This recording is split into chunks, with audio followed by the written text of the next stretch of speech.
Welcome back to Wrestling with Ski. I'm glad to see they did an update, and that still happens on the videos at the beginning. So that's, I suppose, exciting or something. Is did this big update and they fixed absolutely nothing.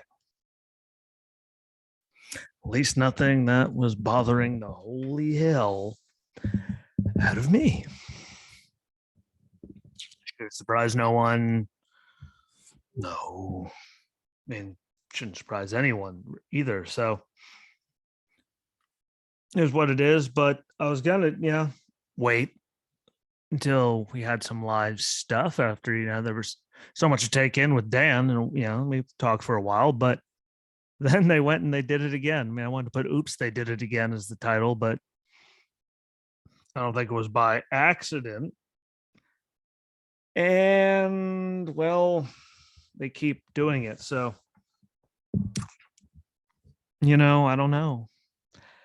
Couldn't put "Oops" in there. It just wasn't fitting because I mean they've been doing this for how long? I mean, this just seems like that's all they're doing this year. So let's, I'll get into the ones that just happened. I mean, so far there's 83 people that have been released so far this year. Into our February, Lars Sullivan and Steve Cutler. Lars Sullivan, I was surprised they kept him around as long as they did. Anyway, and tried to let him go, and like all the stuff happened. Like I don't understand why they, I never got it. And then all the controversy and everything was happening. So surprised they even let him try to come back and be on TV, but it is what it is. March, they got rid of Andrade, which again, it is what it is. He wanted out. I never liked the character anyway. Again, I still don't like his character now with what he's doing in AEW. I mean, it's just something about it, but he can wrestle. So I'm not taking that away. He's very talented there. It's just the whole character I don't get, whatever. Then April was the big one, the first big one where they got rid of Samoa Joe. And then we saw him come back and was NXT champion for 12 seconds. And then suddenly we haven't seen him again since then. So I imagine he's going to be gone sooner than later. I can't believe they haven't actually done it yet. Right there, going through people. Peyton Royce and Billy Kay. So they got rid of, the Iconics, which I still don't understand because they're like the one female tag team that was always there, and they're actually a tag team. And I thought Peyton was doing really good with the matches she was making. She was out there with like Asuka and stuff, having good matches on her own. I thought her when they went solo over Billy Kay was, far superior. No offense to Billy. I always thought Peyton was the better of the two, but they went Bo Dallas, Mickey James, who was like criminally underutilized, I do believe, in her whole, last run with the company. And she came in NXT and had that, women's title match takeover with Asuka, I believe it was. And then after that, I mean, really, what did she do? Except she was there to like put people over, lose a lot. She was Alexa Bliss's, evil sidekick, whatever the hell that whole thing was years ago, Look what she's done since she left. So it's worked out better, but I do think it was criminal what they did to her there. Chelsea Green, I was okay with that. Kalisto, I thought he was, talented, but it is what it is. Wesley Blake didn't really affect me. Tucker, they split up heavy machinery, and that happens before they can actually finish off or do anything with it. And we saw his tweets after he was, gone about Vince McMahon. So I'm pretty sure that bridge is now blown up. Then we got to May, the Velveteen Dream, with everything that was going on. We all saw that coming and really didn't do anything to me. So he's talented, but everything that was going on, like that one had the writing on the wall. Jessamine Duke, Vanessa Bourne, Skylar Story, Ezra Judge, Alexander Wolf, who was talented, but I mean, they weren't really using him. Kavita Devi, Drake Wirtz, and Jake Clemens. Those two were NXT referees, and Tom Phillips, who was with the company for forever. I still remember his stuff. Jericho, when he was doing the list, like that was all like good stuff, but he was there for forever, which is weird. And then everyone absolutely lost their mind for a week there. I mean, but June 2nd, they got rid of Braun Strowman, who's champion, main eventing WrestleMania the year before, had that big thing with that main eventing pay-per-view. Was literally like the week before, if not right then. Aleister Black, who they finally just started actually utilizing on the main roster, and tried to do that whole Dark Father thing, which could have went somewhere great because the guy can talk. The guy is super talented if they just actually use him. I mean, look at him in NXT and then look at him on the main roster. I mean, you can tell the difference between the two. Night and day. beyond night and day. Like it was crazy. Lana, who cared? No offense to her. Yeah, she was better as a Rusev's manager, whatever you want to call her, consider her the accent. Like she did that better than her in ring stuff. No offense to her. Now she did improve. I'm not saying she didn't improve. I'm not trying to be down on Lana, but talent wise in the ring, and Rusev was gone. So I mean, she literally was just there to get put through tables repeatedly. Like that's was her role for months. Ruby Riot, again, talented. They just had the stuff going with her and Liv. So I mean, they just had them start getting back together. She had another team that was actually together for years in an actual team. So it was weird that they did nothing with that. But she's done good things so far in AEW, so it's worked out better for her. Buddy Murphy, which flat out just pissed me off. I mean, look how talented he was with Blake and Murphy, with Alexa as their manager doing that in NXT. Look at him as cruiserweight champion with matches he was putting on there. And then they put him with the Seth thing, and then there's the Mysterios thing, and like that was just criminal what they did with him talent wise. And then Santana Garrett, who we just saw lose on AEW here recently. June 25th, Tino Sabatelli, he was there forever trying to make it. So, we all saw that happening. Killian Dane, that was a weird one, especially as I had him with Drake Maverick and doing all that. But, I always hated, like, what was the point of doing this? Because you're not actually going to put the belts on them. So really, what does it do? Like, it was pointless. I didn't get it. The Bollywood boys, Sunil and Samir Singh, who we saw with our dear, dear, dear friend Jinder Mahal for a while there, I do believe. But again, their size, they weren't going to make it. Marina Shafir didn't do a lot. Arturo Ruas, Kurt Stallion, then,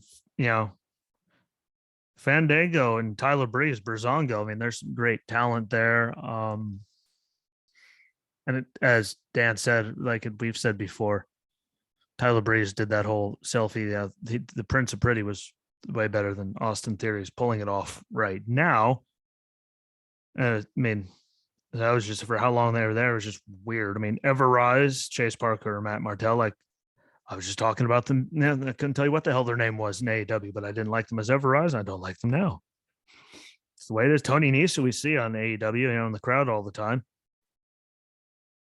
Aria Davari, who we just saw lose in AEW, and August Gray. Then July, the big one, obviously, Bray Wyatt.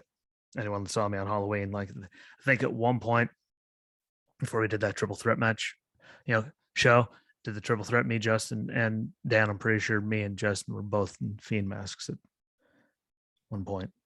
Like that was a real thing. And we don't know what's going on. I think he's in Hollywood now. So, but that one, like how many creative differences, like it's just like when you book people terribly and kill their creation and don't give them any control. I mean, what do you think's going to happen? Like, look at their best ratings ever when that was. Like, I'm sorry, like it was the only different thing they had going on, regardless of how you feel about them. That was a big one. Like they were getting rid of like everyone. And I might add, they're getting record profits for how many months, like in a row now, in quarters. Like they're making like all kinds of money hand over fist. And you have to keep cutting these people for budget cuts, which is full of shit. August, Ric Flair was granted his release when he requested it. Bronson Reed got released, which was a big one. I mean, finally got the North American title for a little bit. I mean, the guy's scary, talented. And they dropped the ball on that. He just debuted in New Japan, I do believe. So good on him finding work. Older than I thought, but I mean, he's talented. So what the hell? Bobby Fish, now we see what he's doing in AEW. Leon Ruff, who's North American title last year. Tyler Rust, who they were giving a lot of, time to with Bivens and all that. Like one day he's on TV, the next day he's fired, which is just amazing. Jake Atlas, I was saying he should go for a while. Mercedes Martinez, I mean, the last thing she did was get her head kicked off.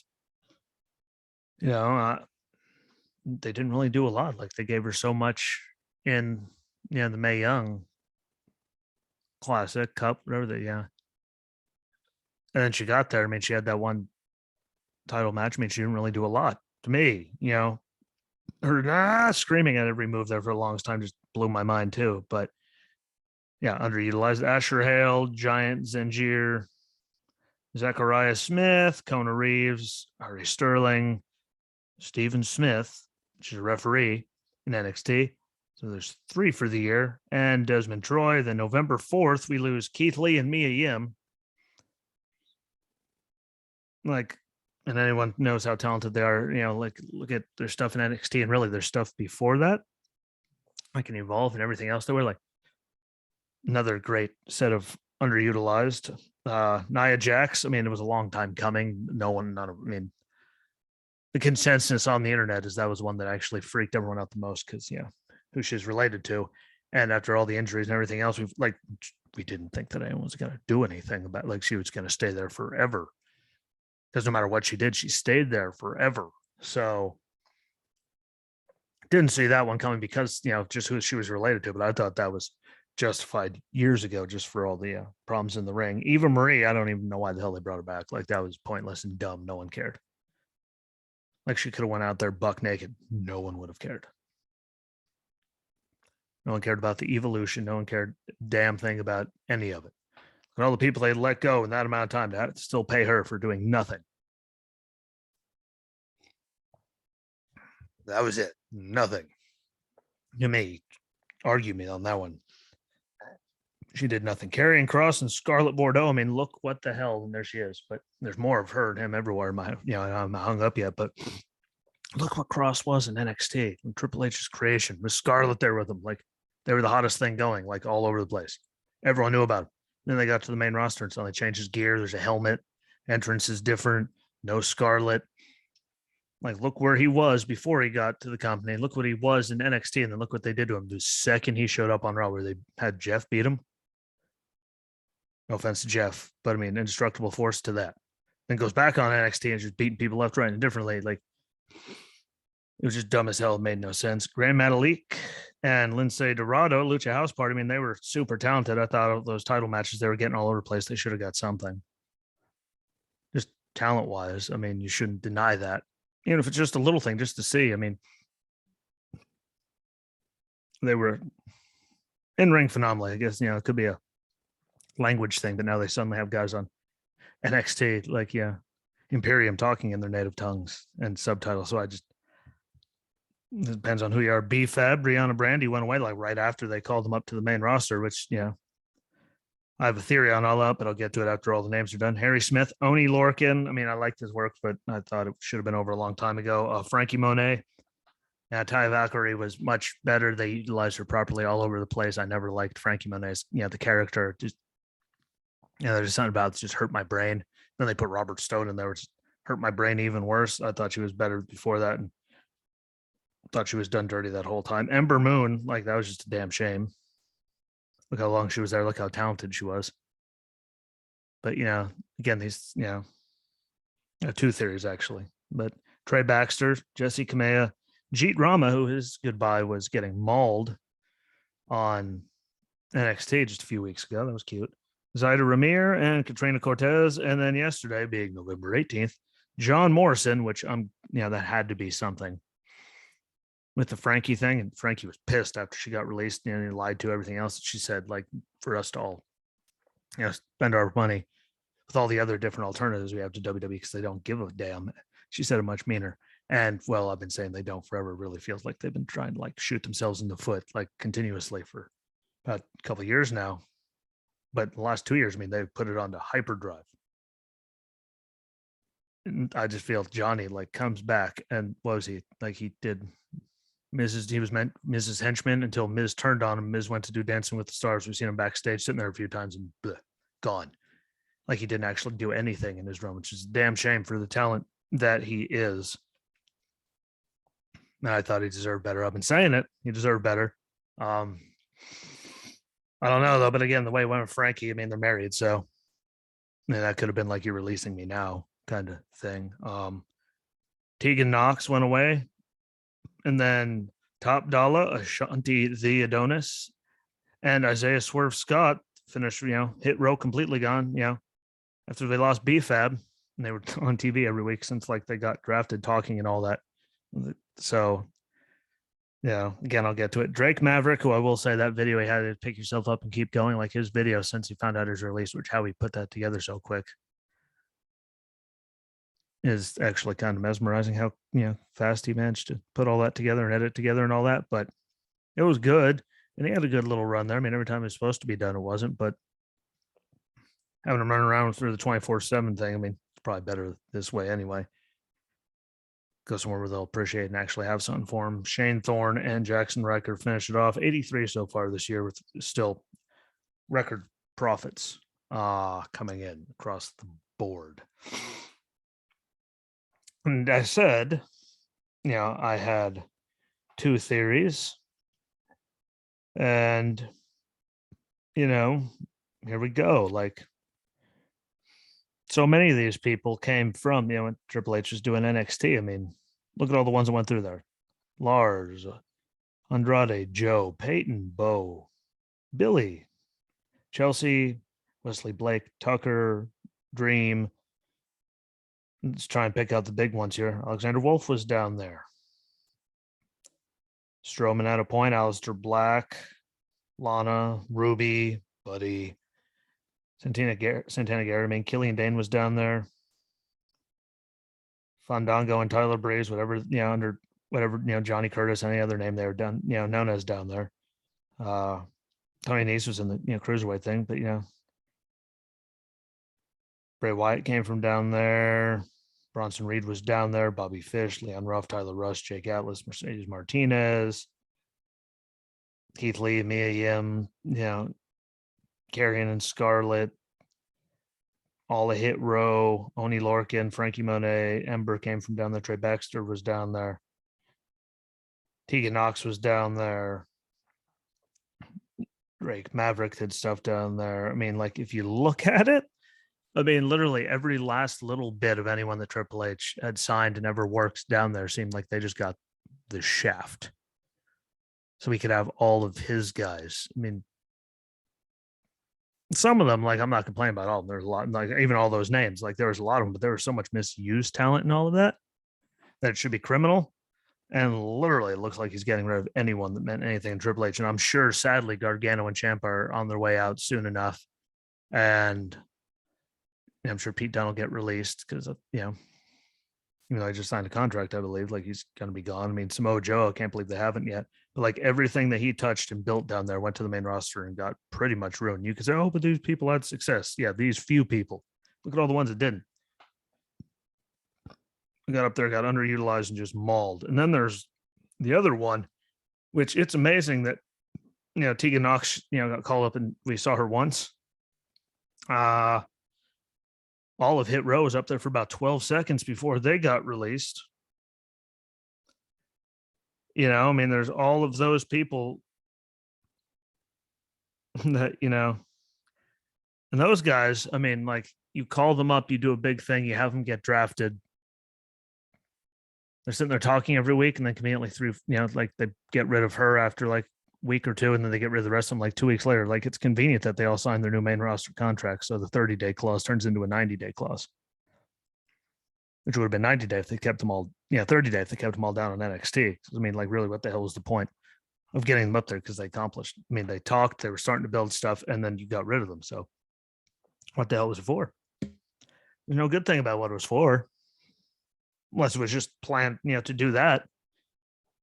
And again, I'm not saying not all of them were justified, but, when you keep blaming it on budget cuts when, like, we can all see how much money the company's making. Like, believe it or not, they're a publicly traded company. Ergo, you can see this stuff. Like, to blame it all on budget cuts just shows you how scummy they are, really. I'm trying to defend some of the stuff on the show because there's still some good stuff that they're doing, and there's lots of superstars. It's not their fault. Yeah, how the company does all this stuff. Not their fault at all. So I can't take it off on the performers that are there because it's not their fault. They get signed, they do their job. They don't control any of the stupid. It's so much wasted stuff. And again, some of these were like, they called them up just so they could get a longer. I mean, everyone will probably say, no, why would they do that? Like, why wouldn't they? Why'd they call them up, these guys up to the main roster, and then literally dump them 10 seconds later, some of them without ever even being seen? While they're making mass, I mean, why else? I mean, they're still making all these profits and claiming it to be budget cuts. Like, that's the part that pretty much says there's something just dickish going on right now that they'll never admit to, but it's got to be something stupid because I mean, again, we see how much money they're making, like record level, and there's still budget cuts. Like you have no budget problem right now, homie. Trust me, I've seen it. I'm sure there's inner workings, but and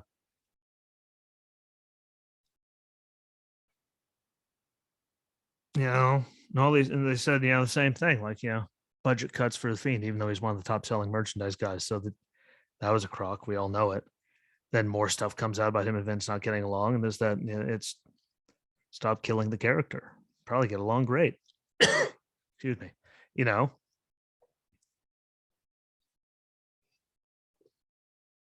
And also be crazy for thinking it's nefarious, but I mean, how many years do they have to keep proving that nefarious things do happen there? Not like I'm just making it up. It happens. They do weird stuff all the time. And you see all these people that get released and all the stuff they say. I mean, like, a few of them are grateful. A few of them are, and a lot of them are just full fledged pissed off. I mean, look at Frankie Monet and so many of them, So I do give Drake Maverick credit though. And for that video he did, if you didn't see it, it's not on the page yet on Facebook. I'll make sure to find it and share it to that because I thought that was well done. And I think like people like Alistair, Malachi, sorry, I've done well, whatever you want to call him. Black. There. Alistair / Malachi, whatever you call him. Like having the vignette, he still does the aisle screw up like from the stairs and all that. So he hasn't dropped it. He's carried it on. So I mean, I give credit for that, but all the vignettes, people are throwing lots of piss and vinegar. Most people are brutally bitter about a lot of stuff. And you can't blame them. I mean, it's the name of the game in the business, but they're in. But I mean, 83 so far just this year with all this profit record numbers, and they're calling for its budget cuts. Like I might have been born during the day, but it was nowhere near yesterday, and I'm not that stupid. And most people aren't. I'm waiting to see what happens. And everyone always says they're going to cut them off. I mean, will people? Like that'll be the big one to get them to stop doing it, or to finally just see if they're selling or whatever they're doing. But I mean, what do people do? We see a lot of people saying they want to do stuff.